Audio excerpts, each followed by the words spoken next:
Good afternoon, people. We're back at Balrogs Blasters, episode 2. We made it through the first one. I'm your host, Patrick, this week. And with me, as always, is Sam Thomas. How are you, Sam? I'm all right. I didn't know you were going to use my surname. I don't know if I'm okay with that, but we can probably cut it out. I'm sure it's. I think you'll find that it is written backwards on the screen. Oh, wonderful! Oh, yes. If I can blur it out, I'll blur it out. This really feeds into my theory that I would just make the worst criminal of any sort.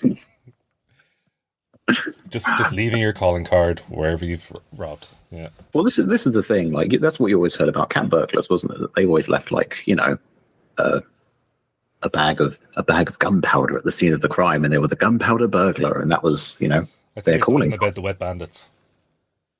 Oh yeah, that sounds about right. Yeah. Do you think, what would be your calling card if you were a burglar? This isn't what we were going to talk about, but I think it's important that we establish it. My calling card would be, I'd make everyone's shoes slightly lower on the right hand side. Just cut off a bit of the heel, not say anything, and I wouldn't even steal anything. It's just me going around breaking into houses and slightly altering people's shoes. Very disconcerting. That's like a Jim Halpert level of just psychotic torture. Look, you got to do what you got to do. I don't think you need to do that. No. So, how have you been this week? Any big happening? Anything exciting? I'll tell you, in the world of Sam. The biggest thing that happened to me was I went for a very long run yesterday, and it was very warm. I ran like 11, 12 miles, and I got heat stroke, and I came home, and I vomited violently. Excellent. Yeah, it was. I can only describe it as my most profoundly least Christian sickness. And then I woke up this morning and thought, I'll get a McDonald's breakfast because that's the best way to solve any situation. And then I realized that because I'd thrown up so much, the inside of my throat had basically been scorched. Oh, no. So I started eating, and it was such a painful experience. Like, I've never left any of a double sausage and egg McMuffin on the plate before, but I had to actually just have like a real conversation with myself and think, how bad do you want this thing? Okay. Well, interesting week. Cop that, boy. I did absolutely nothing. Oh, good. Absolutely nothing, and spent far too long playing Starfield last night until about 3 o'clock in the morning. So, bit pacey, bit out of sorts today. Okay. Yeah. Well, this seems like we're both in the perfect condition. Yeah. To do a really good podcast. For our listeners, Sam texted me this morning saying thank you for the invite for the podcast. I read that in a very sarcastic tone, simply because of the mood I was in this morning, and it was very much like the Key and Peele sketch where they're trying to organise to go for drinks. If you haven't seen it yet, you should give it a watch. Absolutely, give that thing a YouTube. Yeah. But yes, I did not intend it to be sarcastic. It was more so just to, for some reason, I wanted to just make it clear to you that I had gotten the invitation. It was the easiest way to do it. Just say thank you for the invitation. You hitting accept on the invitation is enough. Thank you very much. I will get a notification of that. Well, I obviously didn't think to do that, did I? Yeah. But anyway, let's get on with the podcast proper. I suppose so. Let's go for it. As always, we start off with the news. And Sam, you have a few doozies here that you've picked out. Well, I mean, it's been a busy old week. I want to kick off because, it's been a while since David Ayer has been in the news, out chatting, doing interviews and that kind of thing. And he's always got some great insights when he's not talking about the Ayer cut of the Suicide Squad movie coming out.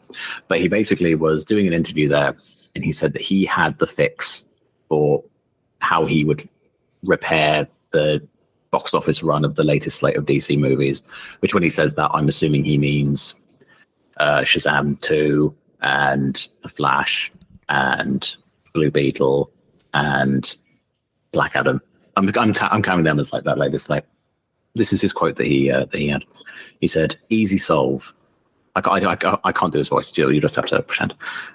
Easy solve. Let filmmakers have their vision. Don't operate from fear. Be daring. Look at what worked. Don't chase the market. DC has always had the best characters in publishing. Dark, intense, and thoughtful is the brand. Now, am I not wrong? Is that not the kind of approach that they gave to Zack Snyder at the start?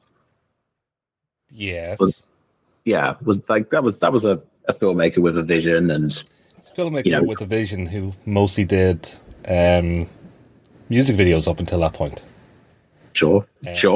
He was given free reign to do basically whatever he wanted for a very long time.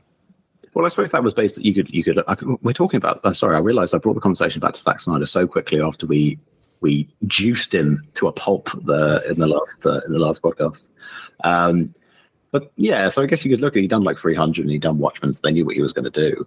But it's that question of saying, I think what the key point he's missing is you have to have someone who has a vision, but who has also carried that out in a way that you would find satisfactory. Because you could look back at Watchmen was a very good film in my opinion, but it didn't do what a big studio would want, which is make significantly more money than it costs to a point where they can justify making more moves off the back of it.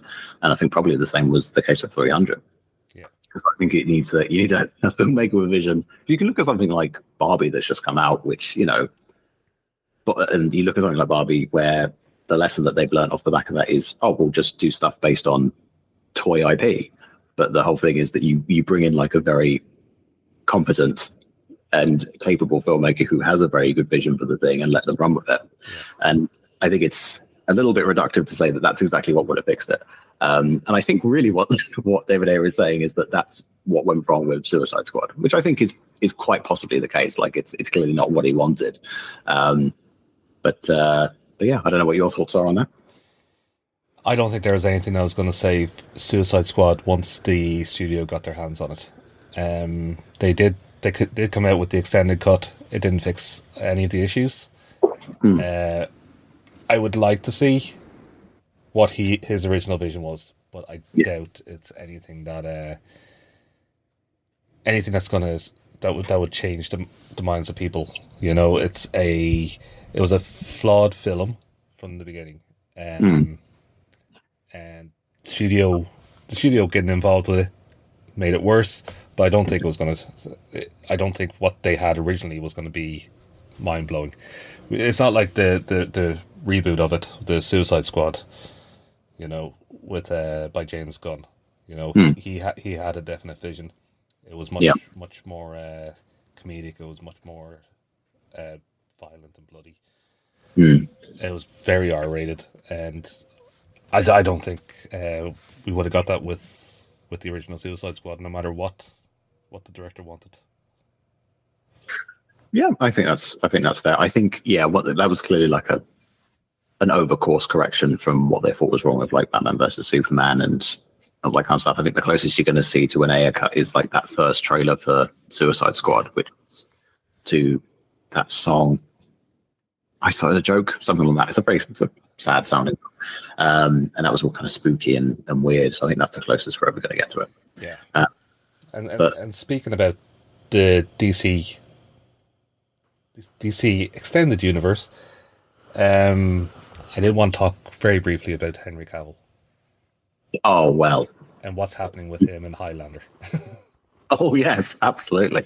So we've got the news from Chad. Now, I'm going to butcher this surname. Chad Stahelski, who directed... Much better than I was going to say Stahelski. Yes. Stahelski. That sounds cool.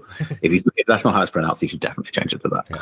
Yeah. So the director of the John Wick movies, most famously, and in 2021, he said, there's going to be a new Highlander movie. I'm going to be helming it. Henry Cavill's going to be starring on it, which I actually don't recall hearing about back in the day.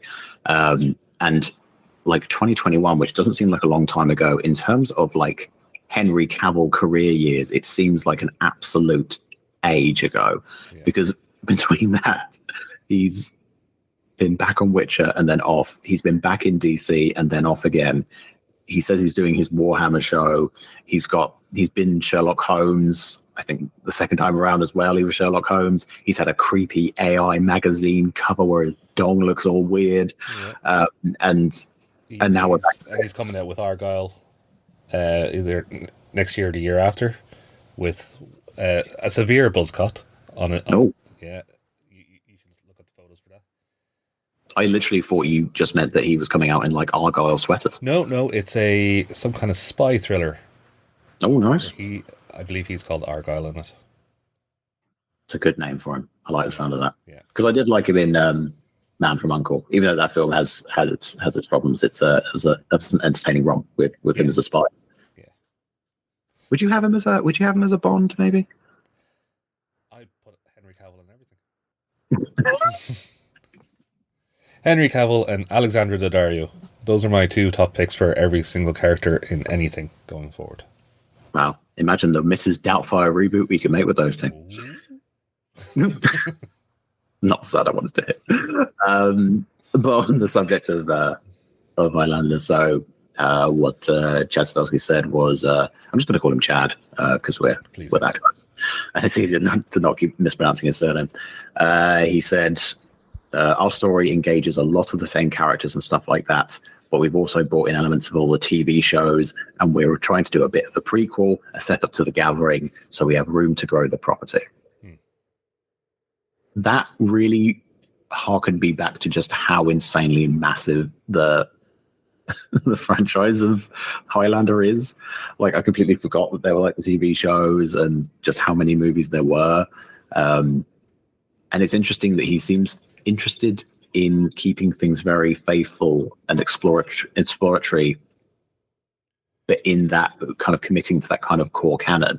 Yeah. But I would say nearly like, is it going to be the diehard Highlander fans that he's going to want to focus on with this? You know, if it's because he says it's still happening, would it not be, I guess it may be easier for him to just throw a good chunk of all that stuff out and keep it simple?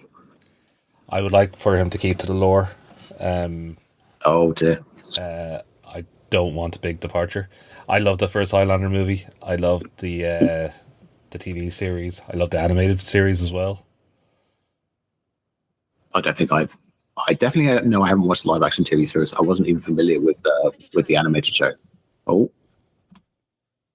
Sorry, Siri just went a bit crazy there. He's got some real opinions about Highlander.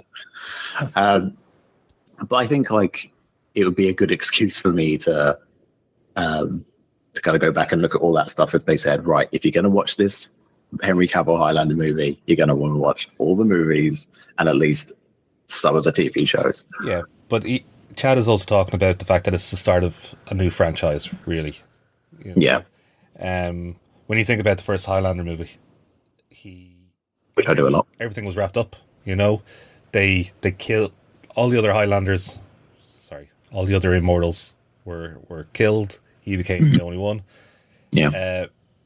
That was great for wrapping it up in one movie, but when you want a franchise, it's a bigger journey that we'd want to see there.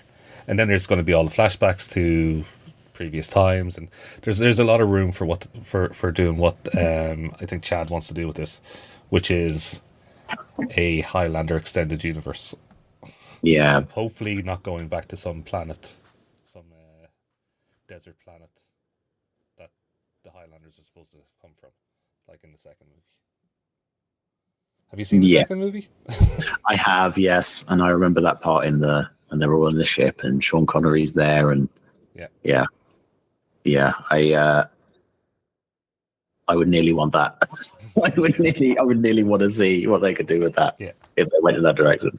But like, it does make me wonder if that will probably do it a disservice in the end if they're trying to like make this concept, which kind of works, just as you say, like the first movie just like works in a tight little package, because you know there can be only one, gets to the end and then there's one, but then you have to kind of come up with convoluted reasons as to why it keeps happening. Kind of similar to the way I felt with the new Mortal Kombat movie that they made a year or so back, where it was the first movie and there wasn't actually like a Mortal Kombat tournament in it, because they wanted to leave room for a sequel in which the actual Mortal Kombat tournament happened. And I guess it's that kind of sequel culture that you can't really fight against with these kinds of brands, because the whole idea is that they're familiar to people, like the IP is recognizable, so then you have more of a justification to kind of make a load of sequels. Yeah, and talk about justifications, we're hearing a lot from Disney Plus about cancellations. We've already had cancellations from Warner Brothers last year with Batgirl, not picking up other directors' contracts for different things, and now Disney is following suit, and they're doing the same thing. Something that's been completely filmed, the Spiderwick Chronicles, and it's just not coming to Disney Plus.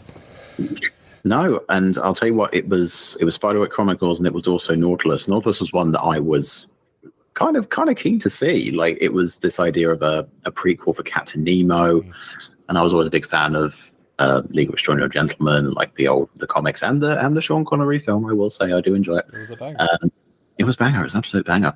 And the fact that it's this very kind of spooky thing where they've just said, yeah, we made it, but we're not gonna share it with you.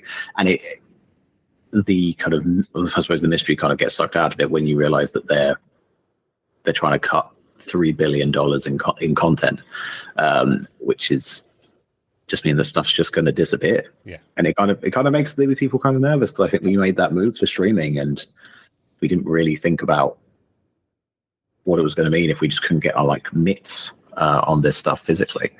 But we've already lost stuff. Crater, which was only up for 48 days, I believe. Yeah. Stuff is disappearing off the service. Eventually it's only going to be Star Wars and Marvel on that service. Yeah, that's true. I'm sure they won't keep some of that Star Wars stuff. They're not going to keep Caravan and Courage. That's not going to stay on there, surely. Wash your mouth out. It's not me. It's Bob Iger. I'm not making the call. They don't have to spend any money on that. That's true. They got that free from George Lucas when they bought the rights. But surely when they do the 4K remaster, which they're absolutely going to do. Look, I will watch it and I will enjoy it. I'm more of a Ewoks Battle for Endor guy, but that's neither here nor there. But yeah, so this stuff is getting pulled off, and it is a shame. Like, we'll never know if they're going to be any good, and I don't know if I really trust them to say, this wasn't going to be any good anyway. It wasn't going to make any money, because that's not always the case. These things can always take people by surprise. Yeah. Hopefully they're being chopped around. We'll get them from another distributor or something like that. But hopefully so. Yeah. Yeah. And since we're talking about Warner Brothers and Disney, I was going to say, with the conversation we had last week, I realized that I used the phrase Dune Part 2 when I was talking about this Dune Part 2. I ignored it. Yeah, you should have ignored it, because I realized that I heard that from somebody else, and I'm pretty sure it was a podcast or a radio show I was listening to where they said it, and I didn't want to take credit for it because that is not the way I operate. That being said, I thought it was probably a good idea if I made up a new one, which was different and maybe a little bit better. So obviously we know that. Well, first of all, I'll ask, do you want to know what it is? Yes, please. Okay, perfect. If you insist. So you know how Denis Villeneuve is French Canadian. Yeah. So I think what it should be, you don't have a part 2 on it. You just respell Dune so that the first part is de, like French for two. Then you have any on the end. I don't know what you're thinking, Patrick. You're thinking, well, but that doesn't make any sense because they haven't had that in the first one. Well, all you need to do is go back to the first one and just underline the UN in the middle, and then it's one. I like it. It's not what I was thinking. I thought you were going with a poutine angle there. For our listeners who don't know what poutine is, it's chips with gravy and cheese curds, and it's from Canada, French Canada, because there's no Canada like French Canada. What are cheese curds? Cheese curds. They're like halfway between cheese, milk. It's what you get. You know, curds and whey. Little Miss Muffet? Yes. Yeah. Yes. You don't have to call me names. It's delicious. It is delicious. Okay. And so it's halfway between. That's just melted cheese, isn't it? No, it's what you get on the way to cheese. It's on the path to cheese. But be honest, it's wet cheese. None of these phrases are selling. Look, when we open our poutine restaurant in Oh, what, poaching on the Ritz? Oh, yes. So, yeah. Okay. So, thank you for your correction there, for owning up to stealing and plagiarism. We don't want a plagiarism strike on us at this stage. Absolutely. I did have another one. It was going to be Dune, now with Florence Pugh. Yeah, so... this is one for me. Just no. But thank you for spending all week working on those. I know you're probably up until 2-3 o'clock in the morning thinking of those. Of so much work. Yeah. Last week we were also talking about the SAG and AFTRA strikes continuing, and now they're looking to extend that out into the video game industry. Yes. Which, from a personal point of view, I think that's a great idea. The level of crunch, the level of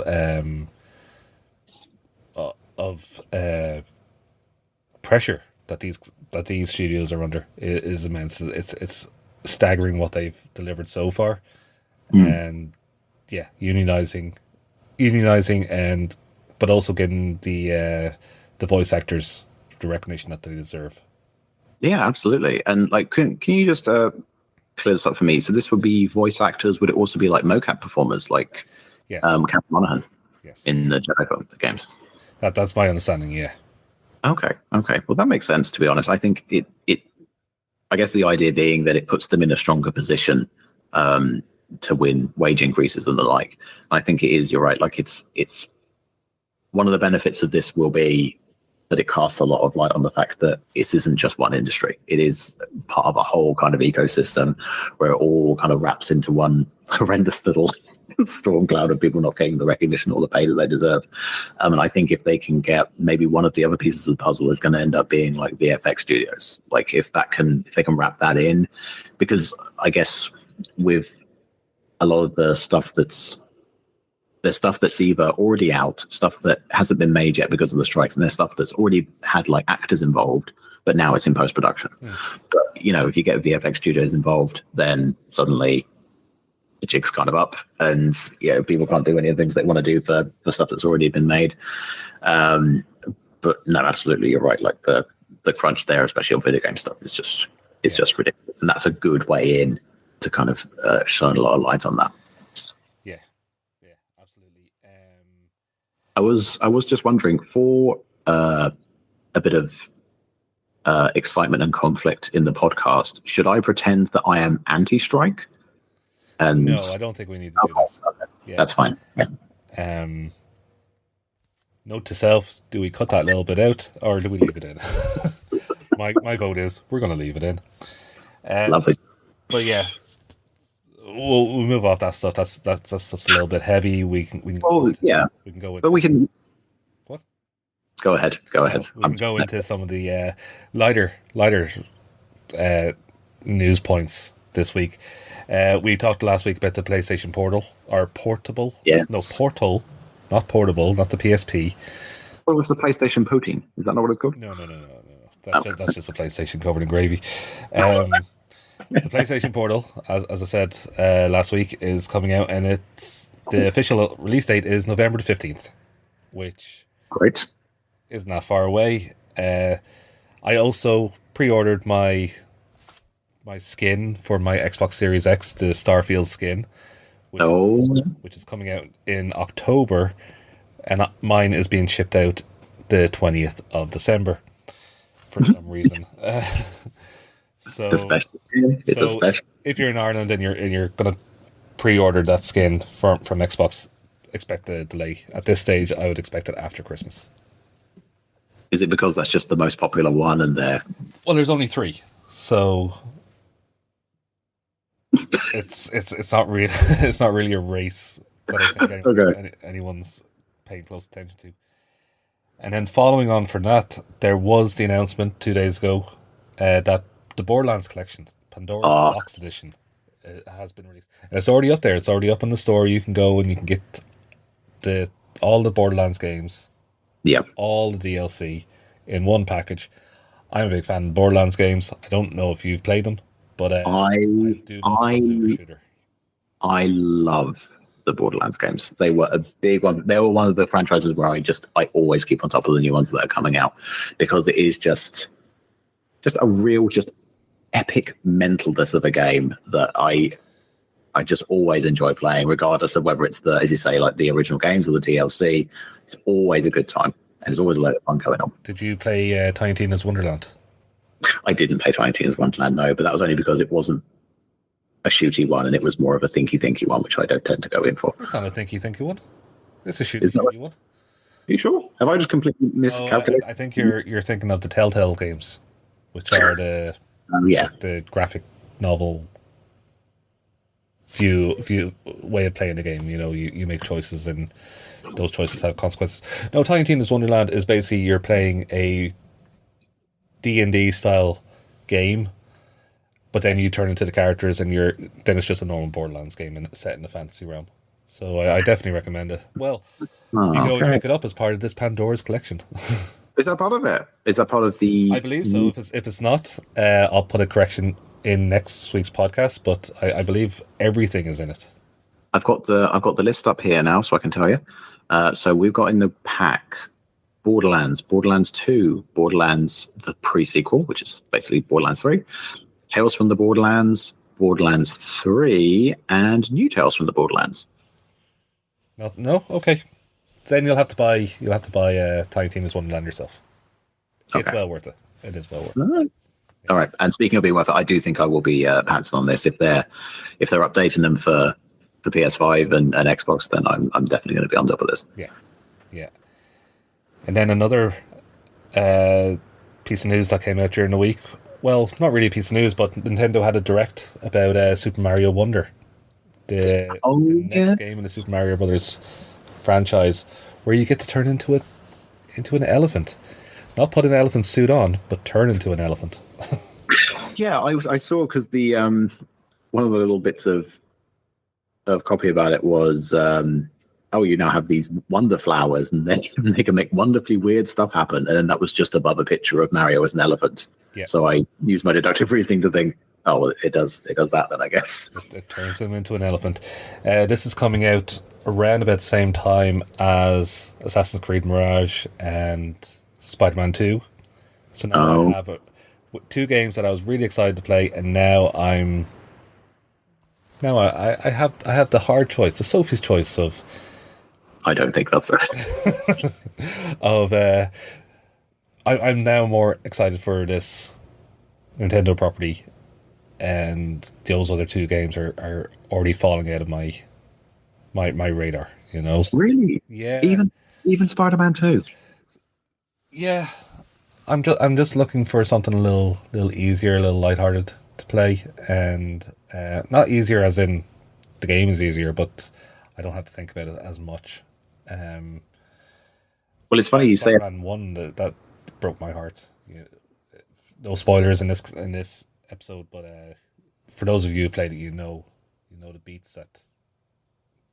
The story broke your heart, not the game itself. The story. Yeah. Okay, all right, I get you. Yeah, but yeah, I say it takes a big emotional commitment. I don't think that's an overstatement on it. But I do think you mentioned there about it not being easier. But I think there is an interesting addition they have there is the Nabbit and the Yoshi's characters you can play as who don't actually take damage. Correct. So they're good for like people coming fresh into it, where you can just not be so worried about Koopa's knocking the beef out of you. So you can just play in almost like the story mode that you're getting in the likes of kind of more AAA games at the moment. It's a nice kind of addition, I think. Yeah, Nintendo have done this kind of thing before with Super Mario Odyssey. You had a setting where you couldn't die.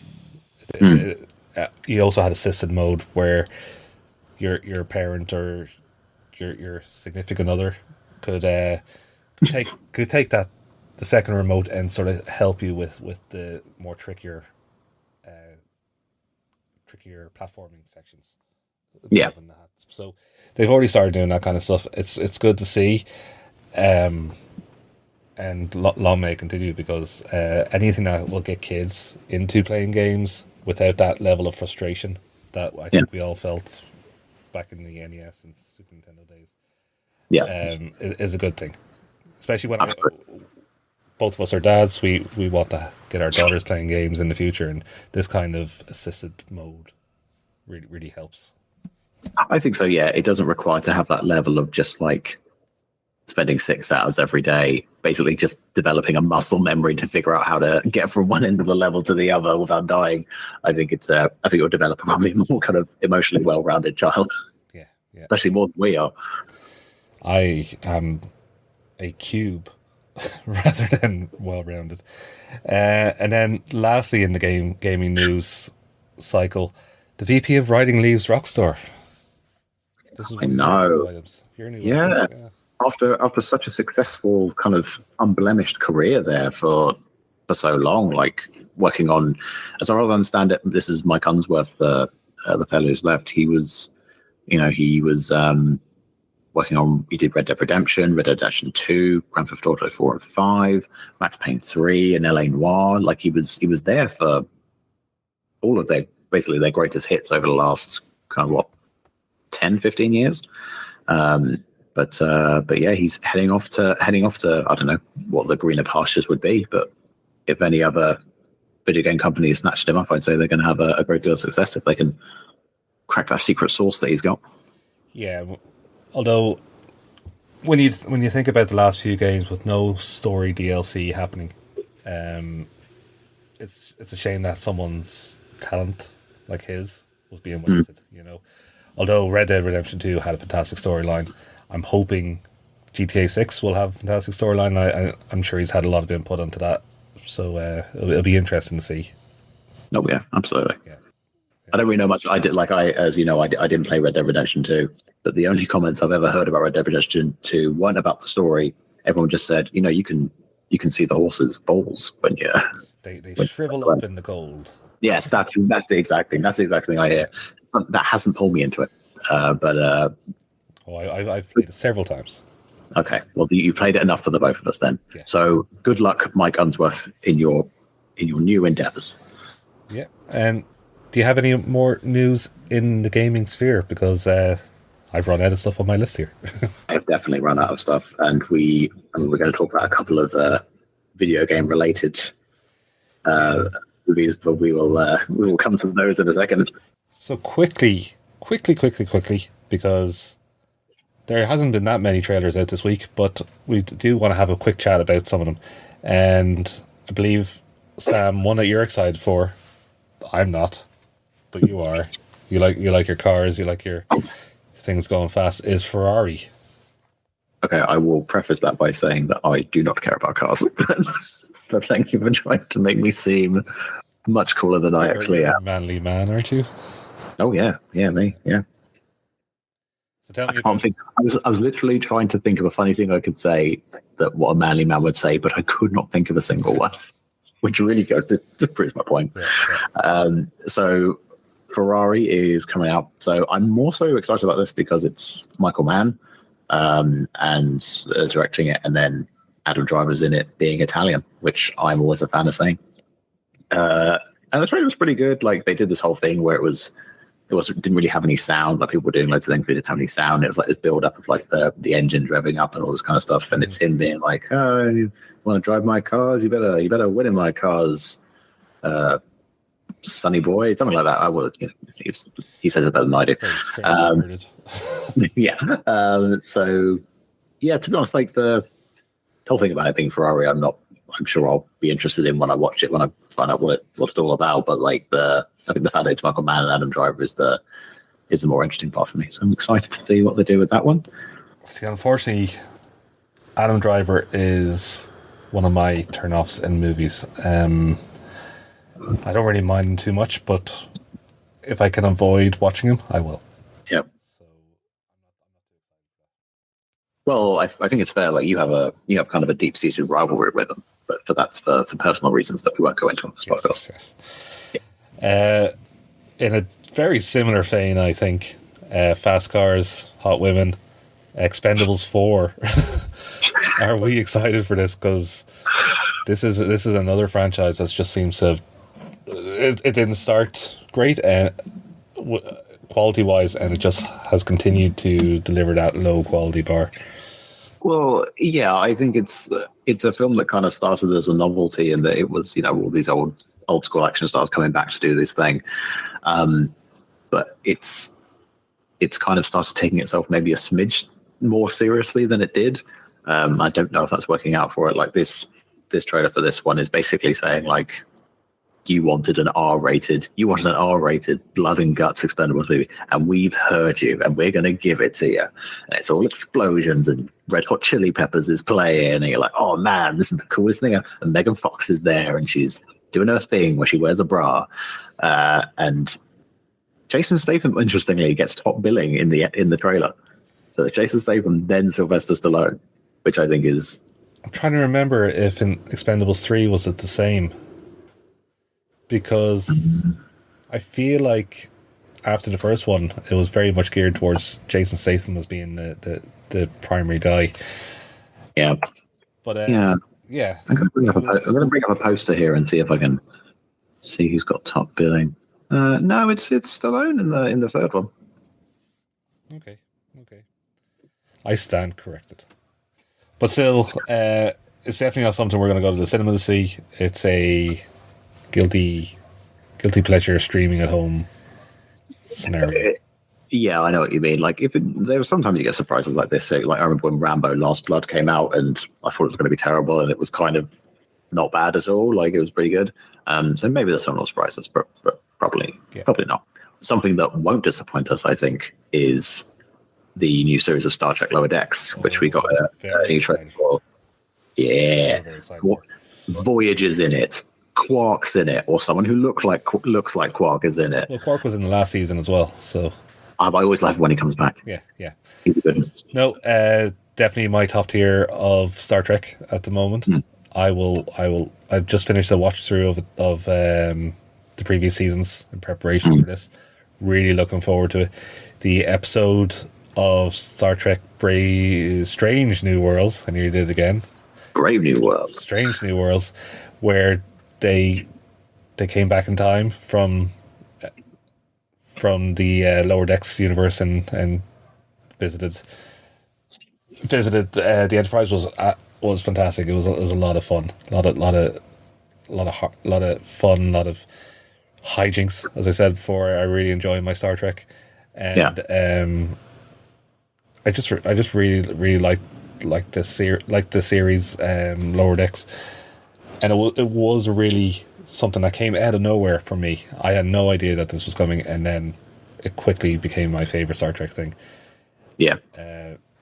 The casts are fantastic in it. The stories, some of the storylines have been fantastic. Even the set pieces, the episodes that they do, where it's on the holodeck and they're recreating a movie. Yeah, the animation style on that is just fantastic.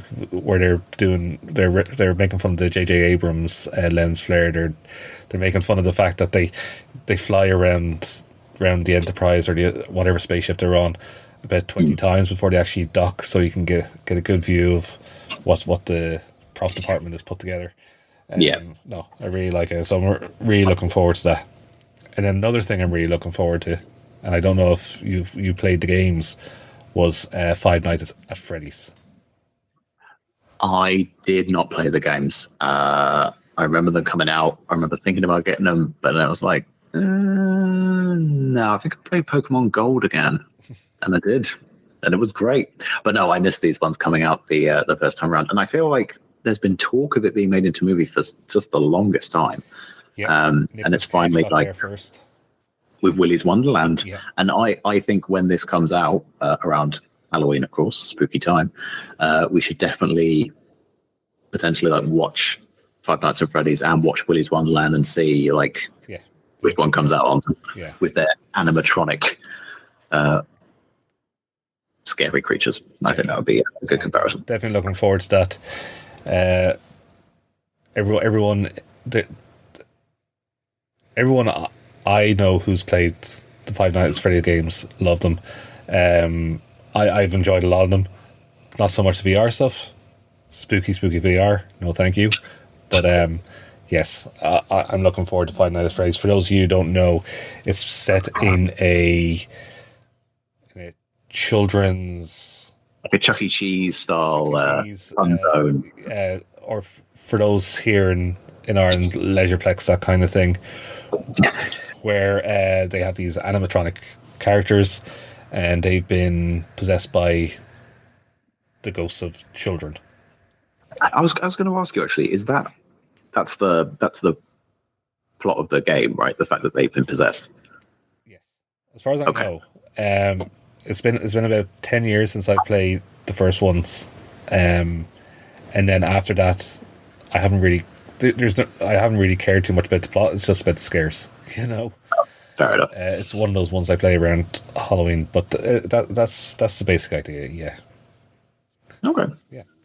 I think I'll definitely I'm definitely excited about the movie. You know, I haven't watched the games. I feel like if you hadn't told me that it was a movie based on the video game, I think it stands entirely on its own. I don't think it needs the recognition of the brand at all. Something that we didn't get to talk about last week was Ahsoka. Yes, that is true. Series, the continuation of the Star Wars TV series on Disney Plus. I like it. Well, I definitely like it more after the third episode. Sam has some stronger opinions on it, but it is very different. For any of you who've watched Rebels or the Clone Wars cartoon series, Ahsoka was much more bubbly, much more animated. Rosario Dawson's take on Ahsoka is very much a wise master, someone who is reserved and long quiet pauses and all that kind of stuff, where obviously it's to create this air of mystery around her, whereas I was kind of hoping that she would be a little bit more lighthearted than she is at the moment. But Sam, you have a real problem with how the dialogue is carrying out. I'll tell you what, like my initial theory about it was, because these are all these episodes have been written by Dave Filoni, who obviously he did a lot of the creative work on the Rebels series, and he helped out with the writing of the Mandalorian as well. But it really felt like they told him, right, Dave, we need the first 2 episodes for the premiere, and he was like, no worries, I'm going to write them up. And he came back and he said, right, here you are, 2 20-minute episodes for the first series of Ahsoka. And they said, oh no, we need it to be like a 2-hour premiere. He was like, oh, okay. Well, I don't want to write any more, so maybe we could just like space out what they say. And what you end up with is, the first 2 episodes are very kind of action light, but I guess that's because the series is kind of dependent on a lot of exposition for anyone who didn't watch Rebels and didn't watch Clone Wars, really didn't really know who Ahsoka was, or who Hera and Sabine and even like who Thrawn is and all this kind of stuff. And I get that they need to go, they're kind of very politely doing a lot of pretext and a lot of kind of building up who all these people are, but it is painfully slow to watch. Like there are huge gaps between when people are saying things, and the conversations don't really have any substance to them. Like they're not really saying a whole lot of anything to anyone. And like you're right with the third episode, it did speed up and it got a bit more going, which was really good. But then I just have a couple of notes here for things that they said. There was a moment where Hera's having a meeting with the Republic Senate Council about a mission she wants to go on. It doesn't go her way, and she goes out of the meeting, and a fellow turns to her and says, well, that went well.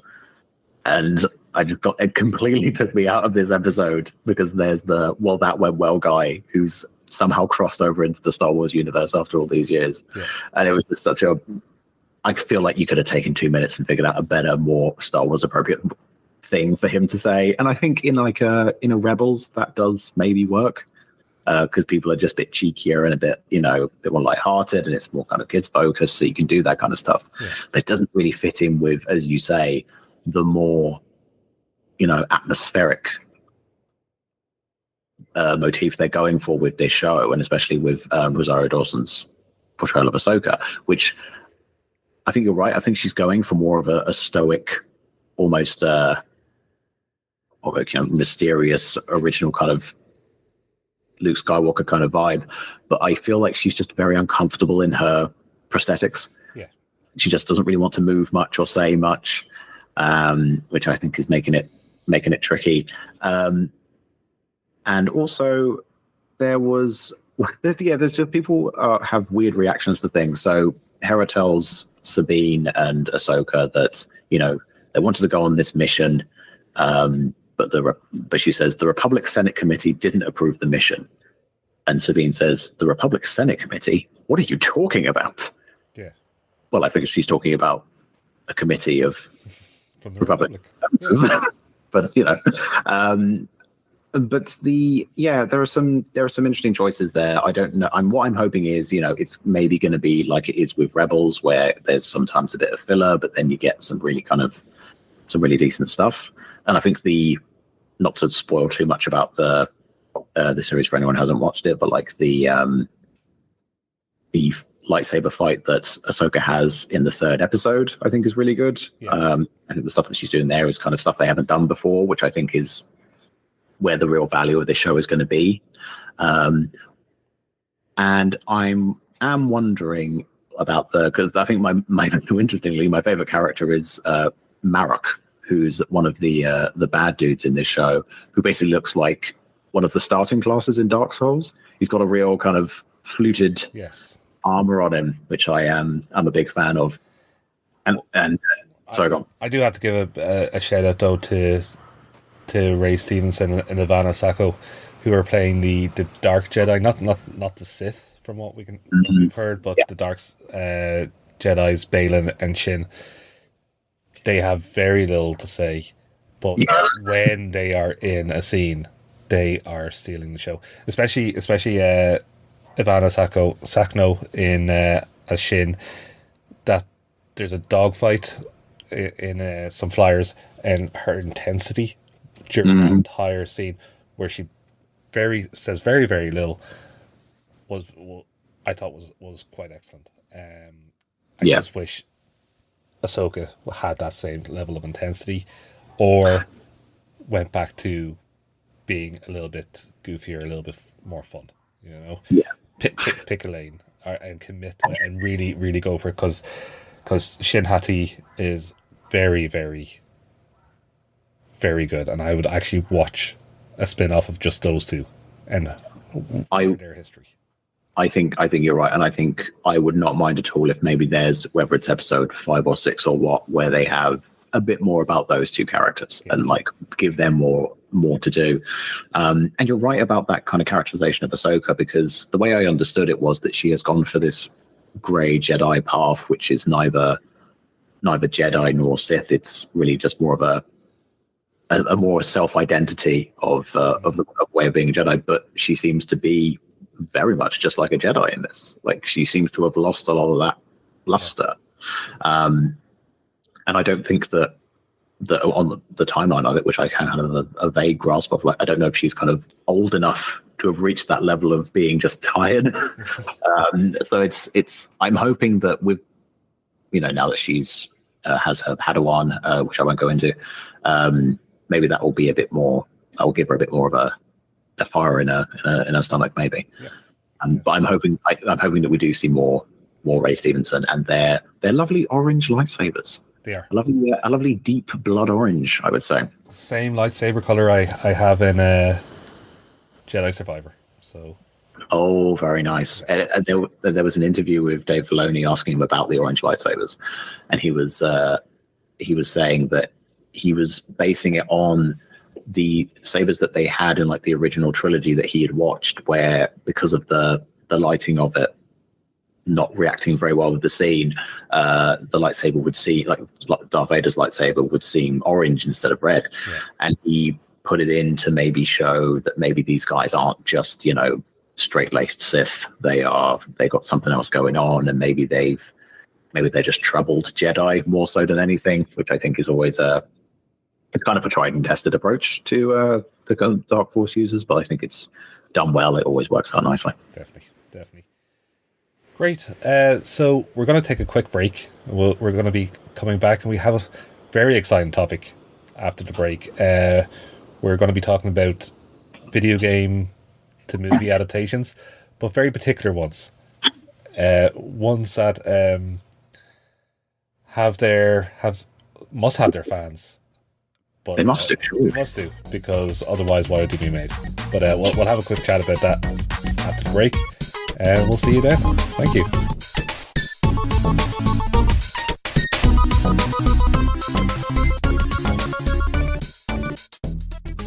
And we're back. Thanks for sticking with us so long. In this final segment, we're just going to have a bit of a chat about video game to movie adaptations, but not the ones you would think of. We're not talking about your Resident Evils. We're not talking about your Tomb Raiders. We are going to talk about Uwe Boll. Or Boll. Boll? I don't know how to pronounce his name. It's German. The fact that you made it through the first name, like I couldn't do that. I'm pretty sure it's Uwe Boll. I am calling him Uwe Boll. Okay, that's fair enough. That makes sense for the title of our podcast this week. And yes, in many ways, this is our Uwe Boll Super Bowl. Our Uwe Boll, if you will. Excellent. Right off the top. Yeah. So rather than go through his whole catalogue of movies, we thought we'd pick two and force the other person to watch that one. Sam, the masochist that he is, decided to watch both of them. I feel sorry for you. Well, it was. I felt it was important to do that only because these were my first Boll movies, so I've never seen any of them before, and I know he has so many video game adaptations. So I thought I'd give myself just as much exposure as possible in as small a period of time as possible. So the two films we're going to be talking about today is Blood Rain from 2005, which was the one I nominated for Sam, and In the Name of the King, a Dungeon Siege tale from 2007. Right. Yeah. So, Sam, seeing as you decided to watch both of them, how about you give us a little bit of an introduction to Blood Rain? Just what is it about? Well, Patrick, here's what you got to know about Blood Rain. You've got Rain, who is a lady who is a Damphir, which is like a vampire, but the result of a vampire breeding with a human, and it goes badly, and not the way they describe it in the film. And you have Damphir, who has kind of a Blade situation, all their strengths, none of their weaknesses, that kind of thing. And the whole deal with this is that she has been captured. She's in this freak show, and then these folks from the Brimstone Society, which seems to be a society of monster hunters, as far as I can tell from the film. I tried not to look too much into the plot of the game, because I wanted to just see what I could glean from watching the film itself. Yeah. And what I got from the film itself is that the Brimstone Society is a monster hunting society that Michael Madsen is a part of. And other than that, it is basically them going up against Ben Kingsley, who is playing Ultimate Vampire Man in this, and he is basically looking for Rain because he wants her gone, and he's got his army of thralls who he is using to just take over and destroy the Brimstone Society and reign supreme. But things don't quite go his way. Yeah. So I watched this one trying to go in as fresh as possible, because I wanted to see, does this film stand up on its own? And then I'd look back and see, does it adapt to the video game? So my first note that I have is it starts with a really old school movie crawl opening, where it's basically the names of the actors, and it's going over old school paintings of vampiric creatures and demons and this kind of thing. And I wondered why they were doing that, and I think the reason was because this film has so many recognizable people in it. It's kind of bonkers. You've got who I said before, so you've got Ben Kingsley, And then you're seeing other names come up, and then you think, oh, I kind of know them. You're just like, Meatloaf's in this. Yep. And then it's then something like special appearance by Billy Zane.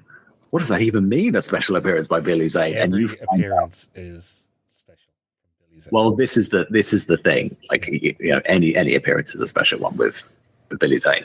And then you've got Michael Madsen. You've got a good gentleman who I didn't know his name, but I know him from everything, which is Udo Kier, who is also Blade, as we said. Scary German man. Yes, yeah, he's the vampire in Blade who Stephen Dorff brings out into the sunlight, and they burn him while they're wearing motorcycle outfits. Yeah. So, you know what? I have the understanding of Boll movies where they're like schlocky, and you know, they're just kind of going for cheap thrills and this kind of stuff. This one was kind of more dull than I was expecting. Yes. Like, you've got this whole storyline of Rain trying to find redemption for her mother, whose life was basically destroyed by Ben Kingsley. But it was, you know what? I think it was just it was an okay kind of movie, and I think the real thrills of this movie come from like Meatloaf and Billy Zane doing just exactly what they need to do in these films, and it's just hamming it up full time. Like, the wigs alone in this movie are just bonkers. Like, you've got Meatloaf, who has like pretty spectacular hair anyway.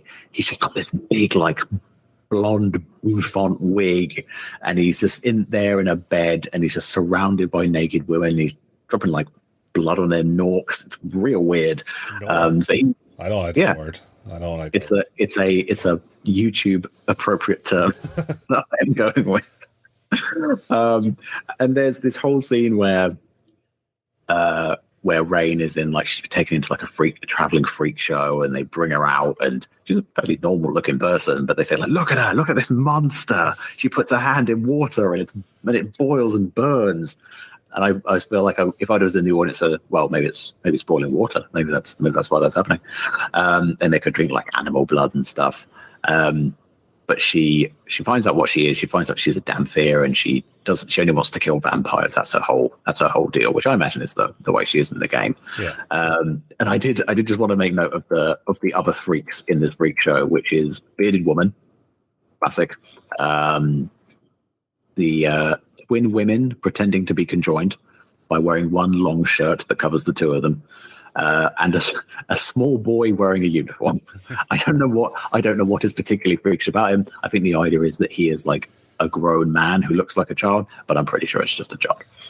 And speaking of one of the names I didn't talk about was Michelle Rodriguez, who is in this sort of, in that she's putting in the hours, but like, it's kind of the stuff that we've seen from her in like Fast and Furious. It's not her going full pelt. Yeah, she's just finding a kind of action movie footing. And at one point in the film, she's just wearing like a pink jacket, like a suede modern day pink jacket. And I thought, oh, maybe that's a mistake. And then there's another scene, and she's still wearing it. So I think that's just going with the outfit. Yeah. I also think we have to mention Kristanna Loken, who was the Terminator from Rise of the Machines, I believe. Yeah, absolutely. And she also plays a role in the other movie we're going to talk about, In the Name of the King, as a elf tree person. Yes. But yeah, so she's in both of those. She has she's in a few of the Boll movies as far as I can see. Like, she's had a good run with those. And then Billy Zane comes in, and he has like scenes where I can't tell if they're supposed to be funny. Like, I find them really funny because he's telling this dude who works for him to like take a memo, and he keeps like looking at the guy. He's making changes to the memo and stuff. I don't know why I did that. They're rushing with the quill. And at the end, he's like, "So what do you think?" And he goes, Yeah, it's a good memo, master. And Billy Zane just goes, "Oh, he's such a suck up." And then the scene ends. I thought that's good old fashioned Zane banter. And I think because like when you start the film, you don't really know what's going on because you feel like there would have been like an opening crawl or something. but all the exposition comes in a very tense tarot card reading scene where she's got the tarot reader has all of these cards and they are all just the characters in the film. Just like, right, here's Ben Kingsley, here's you, you're a damn fear, here's where he is, here's where he wants you to get. And it just kind of comes together very neatly, which I appreciated. But I think, yeah, as my first outing on a Uwe Boll movie, I think it got kind of going when there was it got to like an Indiana Jones style heist, you know, where she was going in to get the eye, which was protected by a room that was filled with buzzsaws and all this kind of stuff. But yeah, I think there was maybe like 20 minutes of this movie which was just people awkwardly picking up swords off the ground after sword fights and not quite knowing how to kind of elegantly kind of go down and pick one up. But yeah, so that's my yeah. This is a film that I watched when it first came out. I don't know if I went to the cinema to watch. I doubt it, but it was definitely something I watched. Of all the Uwe Boll films, Uwe Boll, whatever his name is, this is definitely one of them. I remember coming out and watching this and being completely mystified about who this was really being made for. And being so excited to see so many famous people in it, and then they all just ham it up. And that is signature of his movies, you know. He gets fantastic actors, people who we know can act well, to be in these films and just chew the scenery until there's nothing left. Or sometimes even just seeming to be completely disinterested in what they're doing, like they wandered in from another film. Yeah, I definitely got that from like Michael Madsen, that he was just sort of there. And I think, you know, when we talk about the next movie, I think there's more there of like people really kind of going for it. But yeah, with this one, it's more kind of tame, and there's less super exciting stuff going on. But I think as an introduction to that selection of films, I think it was a solid start. Yeah. Well, at least not Alone in the Dark, you know, which we're not going to talk about today. But I'm definitely going to watch. Yes. So you forced me to watch In the Name of the King. We've mentioned it a few times there. As you said, it does have Kristanna Loken in it as Allure but quite a minor role. Jason Statham is the main character in this. Jason Statham makes this movie. Yeah. He is a farmer called Farmer, because apparently your name defines your role in life. And he is living in this fantasy world. It's Ray Liotta hamming it up as an evil wizard who is in control of Uruk-hai-looking orcish Krugs. I think they're called Krugs. Yeah. Who apparently have never used weapons or armor or rode horses or done anything before. And now he's able to control them from a basement in a castle somewhere. Yeah. I think it's interesting that so Jason Statham's name is Farmer. As far as I can tell, there are multiple farmers in this movie. Yes, he has developed this philosophy that his name defines what he is. He has decided, I want to be a farmer, so my name is going to be Farmer. Yeah. Amazing. We have Ron Perlman in there. We have John Rhys-Davies, Claire Forlani, and my personal favorite, Matthew Lillard, who has brought in the manic energy that he had in the first Scream movie. Yes, it is absolutely that. But layered on top of that, his character from She's All That. This self-absorbed, completely annoying character, but together, it I don't want to say it works because it really doesn't. No, but it's interesting. But what the film is about is Ray Liotta. He's having sex with Lila Sabisky's character Marilla. That's the opening scene. Very disconcerting. I was not convinced that was Ray Liotta because I was like, oh, there's this young dude who's seducing this lady. It's like, oh my god, it's Ray Liotta. I don't want to see that. Yeah, it was R.I.P. But my goodness, it was very strange. Burt Reynolds is the king. Ray Liotta and Matthew Lillard, they are plotting to overthrow his kingdom and take it over. Or although sometimes it's called an empire, I'm not really sure what it is. Matthew Lillard is always referencing empire law. Oh, yes, he is. Very, very confusing. But Jason Statham's married to Claire Forlani. He has a little son. Their village gets attacked. Son dead, gone. He's out there. But you knew that was going to happen by the way he was describing to his mum, like, "Oh, I'm so glad that we're my dad's family. Yeah, like he loves family, and I'm glad we're his family." I thought, oh, this kid isn't going to last to the second act. I know. Claire Forlani, she's been taken, and Jason Statham is now setting out into the wilderness to find her, to rescue her, and to avenge his son's death.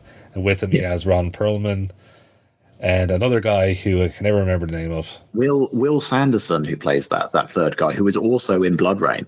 Doesn't have a Wikipedia page, this guy, but he's got a few roles, you know. He is. There he is. Yes, sorry, I'm just looking him up on IMDb, and yeah, I thought he was a dwarf from his IMDb page, but he obviously isn't. Why is that? There's just he reminds me of another dwarf, of an actual dwarf actor, and I will have to dig out that actor, and we can discuss that next week. But he is a tall man, as far as I know in real life, so that's fine. So this film just it's insane. The acting is terrible to begin with. Once again, they're all just phoning it in. The only person who seems to be having any kind of fun with it is Ron Perlman. He's doing a different film where he's obviously getting ready for Hellboy or something like that, and he's happy not to be in prosthetics. He's got a vibe of like a guy who was having a movie come out and he bought a boat. Then the movie fell through and he was like, "How am I going to pay for this boat?" And then Boll comes up to him and says, "Hey, you want to have like just some casual speaking parts and some action scenes in this movie?" He's like, "Yeah, that sounds good to me." The whole sexual relationship between Ray Liotta and Lily Sabisky is very disconcerting. There's a huge age difference there, especially like I think we all were introduced to her. What was that? Would that have been? She was in Never Been Kissed. I know she was in a few other things. She was in Deep Impact. Deep Impact is probably where I know her most from. Yeah, and in all those things, she was very young. So seeing her doing anything with Ray Liotta was quite discerning, especially because he is quite intense through the whole thing. He is maximum energy. He's sneaking into a room. He's appearing out of nowhere. It's very, very disconcerting. Yeah, but she seems kind of like intrigued by him, but it very quickly turns to just finding him very unpleasant. From the first scene that we see with him to the next time that we see them together, she has had a very different. She's had a big change of heart about this man. She's discovered something in her side herself that says, "No, this is wrong, and I don't want to do this anymore." Yeah, I think to be fair, that is started by Ray Liotta having to speed up his plans because Matthew Lillard came in with what I can only describe as shaggy level elasticity of his face, saying that he will not wait a second longer for Burt Reynolds to be king, and he goes absolutely ape at him. It's quite the scene, yeah. Things shall be. I can't remember the. Things shall be escalated. Escalated, yes. Things shall be escalated. Ray Liotta. Actually, I think Ray Liotta was probably the only other Ron Perlman was having fun with it. Everyone else was calling it in. Ray Liotta thought this was an actual real job, and he was putting everything he had into it. Yeah, You know? and there's a scene there where he's on a high tier and Jason Statham's down below, and he like does like a float down, but like the wires are just barely taken out, and he's got like one arm's like slightly higher up, and he's got one arm here, and he's like not happy about being floated down. And but everything really centers around this unbelievable missing. I am a missing heir. I'm a missing prince. That kind of trope. I'm not gonna. I think you all can probably guess who I'm talking about. But for those of you who want to watch this and not be spoiled, I'm not gonna reveal it. But this whole using very, very tired tropes from other stories, other films.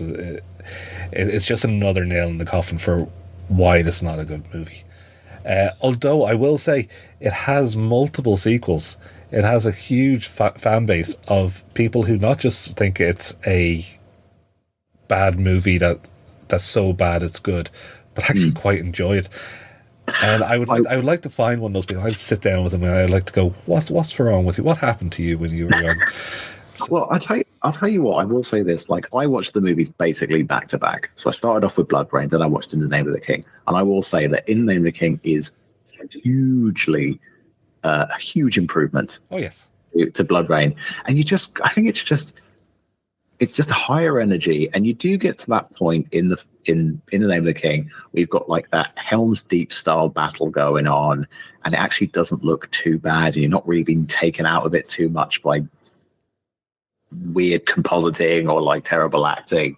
You know, you get to that point, it's like, oh yeah, this is actually kind of enjoyable, and you wonder if could this story have become something good and something kind of faithful to the video game. But then I got taken out of it by the fact that I don't seem to see one dungeon in this Dungeon Siege tale. I mean, they go to Ray Liotta's base of operations. Like we're switching between characters' names and actors' names, but I'm sure it's fine. Like we go to Ray Liotta's lair at the end where he's growing these krugs, and where all the people that he's brought into slavery are being kept. And I was looking at it, I was like, is that a dungeon? It's kind of underground, I guess, and people are prisoner there, I guess. I sort of took it that anywhere that Ray Liotta was, it was a dungeon.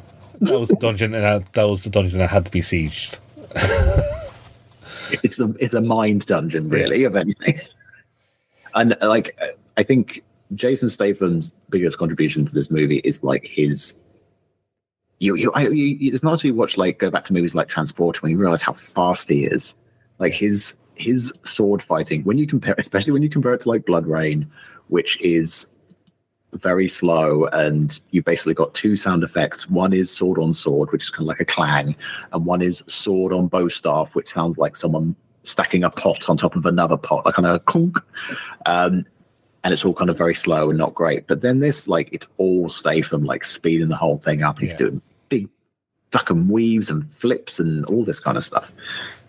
It's just very strange how we've already said about the fact that there's so many famous people in these movies. Yeah. Jason Statham was really riding high. He'd been in The Transporter. He'd been in The Italian Job. He'd done... He must have done Lock, Stock and Snack by this point. Of course. But then, in the middle of all those, he does pick some strange films, like Ghosts of Mars. John Carpenter's Ghosts of Mars. Again with Matthew Lillard. No, sorry. I'm thinking of 13 Ghosts. 13 Ghosts. 13 Ghosts is actually a fantastic movie, and we will be talking about that in October when we're doing our top 20 Halloween movies. That's right, top 20. But yeah, he just finished Crank. He was set up to do a load of stuff, and I really like him as an actor. Top tier for me. Spy, he was fantastic in that. But then just seeing him in this, his action is definitely the best within it. He seems to know what he's doing. He's full control of his body. Everyone else is just sort of like, I'm sort of I have this big foam sword and I'm going to weave it around. But he's committing to it. Yeah, absolutely. And there was one moment where they're trying to cross a bridge, but the bridge has been destroyed, and there's like a big river going underneath. And I thought, because Jason Statham in a previous life was an Olympic diver, and I thought, oh my God, they figured out a way to bring him in in his diving capabilities. Was this part of his contract? He'd only come in if there was a diving shot, but no, he just gets a rope and swivels himself across. Yeah, it's the other two guys who go into the water, unfortunately. Ron Perlman and in a real Two Stooges style. Very much. It was funny seeing Ron Perlman being the comic relief at times in this. You know. Yeah, absolutely.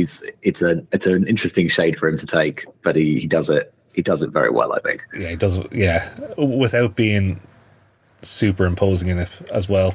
He was very much a father figure within it, even though I don't think there's much between Jason Statham and Ron Perlman in years. You know, I mean, in height for sure, but not in years, probably less. But yeah, if I was to recommend to people which of these movies to watch, it would definitely be In the Name of the King. But I'm not recommending that anyone watches either one unless you have a deep-seated desire to see terrible acting. I will say, I would go the opposite way. I would say watch both of these movies. Do what I did. Watch Blood Rain first, and just be really let down. And then watch In the Name of the King, and it will just. You need something that bad to then watch In the Name of the King and say, "Man, this thing is fantastic." And that's how you need to watch them. And I'm also wondering now: have we watched the theatrical cut or the unrated director's cut? I have no idea. For the Blood Rain one, I watched whatever was on Amazon Prime. I'll have a look because there's definitely a director's cut. I would say I'm sure ties the whole thing together. You know. Oh yeah, it fills in all those gaps. I mean, the one I watched of Blood Rain had a fairly odd sex scene like halfway through, which I don't know if that means it's part of the X-rated cut. No, sorry. The director's cut is of In the Name of the King. Oh man, I didn't realize there was a director's cut. 100% I will be watching this. I am hoping. I'm just going to have a quick check here while I have it open. While you're doing that, I will say that I checked Jason Statham's age. He is 56 at the moment, and Ron Perlman is 73. So there is 17 years between them. So, Ron Perlman could have had him when he was a young teenage man. We did not watch the director's cut. Okay. All right, then. I will have to hunt that down. Please tell me the director's cut is like 4 hours long. That is 100% what I need in my life right now. In terms of the budget for these two movies, like you really can tell that, like, In the Name of the King had a much bigger budget, but it was, Blood Rain was 25 million and In the Name of the King was like 60 million. And I think you kind of see them stretch that as much as possible on screen. Yes. Like, I think maybe In the Name of the King, there's a lot more going on. Like the locations are much more diverse. Like I'm pretty sure Blood Rain is just one street corner that they use several times and one interior. But you can see how it's kind of, but both of them made just basically no money. Yeah. And we could definitely do an entire podcast about Uwe Boll, where like the German government seems to be funding a lot of what he's doing. There was the whole tax loop that he got when he made movies, but then they closed that and he promptly retired a few years afterwards. But it'd be interesting to get into those a bit more in the future. Well, I think we can definitely take a couple more. I mean, we have a couple of options. We can either continue on with the two franchises that we have here, the Blood Rain and the Name of the King, who both have at least another two movies after them, or we go just into something else completely different. Do we go with his Darfur movie about the crisis in Darfur, or do we go with Blood Rain, the Third Reich? No, I'm not watching another Blood Rain movie. Okay. I think for our next viewing, and it doesn't have to be soon, I think we should do Postal. Okay, yeah. Well, I guess we should. It's worth sticking with like the video game movies for sure. Yeah. We could do Postal. We could do Alone in the Dark. Is another one that he's done, and just a slew of other video game movies. Yeah. But we'll space them out. You won't be hearing about him every week from us. Listeners. Yeah, we should stress that our podcast is not just Uwe Boll movies, because I really don't think we could do that until we do figure out how to pronounce his name. Exactly. Yeah. And we don't want him coming after us either, because that guy takes people to task. Brilliant. Thanks for that. It was an interesting watch. I just I can't believe I've watched these movies again after watching them years ago and saying these are terrible. I have no interest in these movies ever again. But thanks for bringing them to my attention again. Well, I'm pretty sure that started as because not to put too much of a peek behind the curtain, that we were having the conversation of, oh, maybe we could look at some movies, and you, I think as a joke, you messaged me and said, oh, we could do like Uwe Boll films. Again, another example of when we can't tell sarcasm when one of us messages the other. And I thought, oh, that's great, we'll do those. And then the reality of the situation crushed you underneath its weight. Yeah. So we'll stay away from Uwe Boll movies for a little while, I think. Brilliant. Cool. So we're coming to the end of the podcast now. Thanks to all the listeners who stuck with us. There's a bit of rambling in there. We'll hopefully we'll get all that in post, but probably not. Sam, are you still reading Dwarves, or have you finished that yet? Oh, The Fate of the Dwarves. No, I finished that just after we did our last podcast. So that is the fourth book in the Dwarf series that I've read. So I have another one on my shelf left to go, but I haven't started that yet. I have started Bone Ships by R.J. Barker, which is the first book of the Tide Child trilogy, because I was looking for something seafaring, fantasy fair, and it's a world where ships are made out of the bones of sea dragons and stuff. So I haven't looked into it too much because I want to go in fresh, but I am just starting that one and very excited to continue it on. Yeah, I just finished the Justice of Kings, and today I'll be starting Upgrade by Blake Crouch. Blake Crouch has written a good few books. I have them here. Most people will know him from the TV series Wayward Pines. He wrote those books at that TV series. Oh, okay. So I'm looking forward to this. It's about a man whose genetics have been altered. He's now like the next evolution, but the plan is the people who did this to him, they plan to do this to the rest of the world, and he's trying to stop it. So I'm looking forward to it. So that's not in any way connected with the Lee Wano movie Upgrade? No, the one with the chip in the neck? No. Yeah. That was a fantastic movie. Absolutely. It was a fantastic movie. Let's do another hour on that. From all of us here at Balrogs Blasters, thank you for listening. Goodbye.